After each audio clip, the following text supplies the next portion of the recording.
आज मुझे बहुत शिकायत है बीजेपी से, इसलिए भी है क्योंकि मणिपुर में जिस तरीके से लगातार प्रदर्शन हो रहे हैं, क्या आप लोगों को दिखाई नहीं दे रहा है?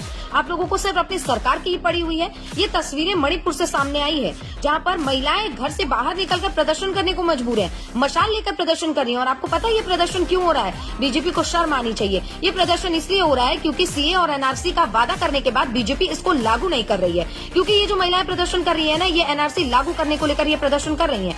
अब मैं आपको बताती हूँ पूरा मामला क्या है। देखिए, बीते दिनों से जो मणिपुर में चल रहा है, एवरीबॉडी नोज। अब इसको लेकर लगातार विपक्ष ने सत्ता पक्ष से सवाल भी पूछा है कि आखिर आप लोग मणिपुर क्यों नहीं जाते, मणिपुर पर बात क्यों नहीं करते। लेकिन अब मैं कह रही हूँ कि आज के बाद से विपक्ष मणिपुर की चिंता करना छोड़ देगा, क्योंकि मणिपुर में यह प्रदर्शन हो रहा है एनआरसी को लेकर। अब देखिए, सीए एनआरसी को लेकर यह भी कहा गया था कि जो लोग हैं, जो भारतीय लोग हैं, वो अपने प्रमाण पत्र एक तरीके से आपके डॉक्यूमेंट, चाहे वो जमीन हो, चाहे किसी प्रकार का भी एक डॉक्यूमेंट आपको पेश करना होगा कि आप भारत के नागरिक हैं।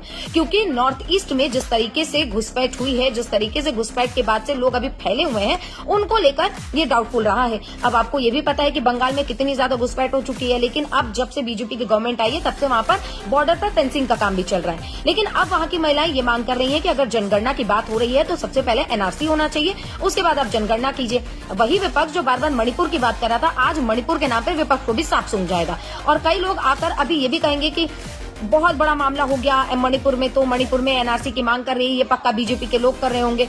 ये यही हो सकता है, लेकिन कहीं ना कहीं बीजेपी को भी इस पर ध्यान देने की जरूरत है, क्योंकि लोगों की जो इच्छाएं है, देखिए सबकी इच्छा सरकार कोई भी पूरी नहीं कर सकती, चाहे वो राहुल गांधी हो, सत्ता में आने के बाद वो अगर चाहें कि हम सबको खुश रख लें, वो संभव नहीं है। तो ये बीजेपी के लिए भी संभव नहीं है। इधर जनगणना बीजेपी चाहती है, इधर जनगणना पूरा विपक्ष भी चाहता है, जातिगत जनगणना की मांग हो रही है। लेकिन इस बीच सबसे बड़ा सवाल है कि क्या अब मणिपुर के लोगों की बात सुनकर विपक्ष भी एनआरसी में साथ देगा?